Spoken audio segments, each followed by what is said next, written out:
तर आपल्याला बघा वाणावळा आलाय. आता हे कलिंगड बघा, त्याला रेट नाही म्हणून त्यांनी काय केलं, औषधं सोडली नाहीत काय नाही, मग की असे झाले तर. आणि हे दिसायला मस्त, आता आपण एवढं घेतो मस्त आतून त्याच्यामध्ये लाल निघतं ते निघतं. तर हे काय झालंय माहिती का, त्यांनी औषधं सोडली नाहीत रेट नाही म्हणून. म्हणले कशाला ह्याला पण नको काहीच नको, कलिंगड हो की असे झाले तर. त्याचं वरून पण एवढे छान नाही, तर जी क्वालिटी पाहिजे ते तसं नाही आहे.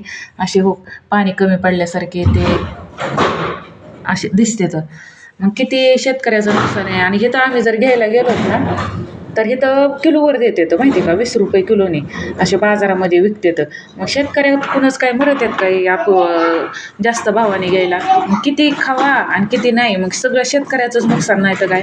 आतून कापलं ना हे कलिंगड पांढरं निघते, थोडंसं लाल आणि आतून पांढरंच. म्हणजे ह्याला आणि जे दुसरं कलिंगड आपण विकत घेत होतं ते कसं आतून लाल निघतात बारकं असलं तर, ते औषध आहे. मग औषधाचा पावर किती बघा.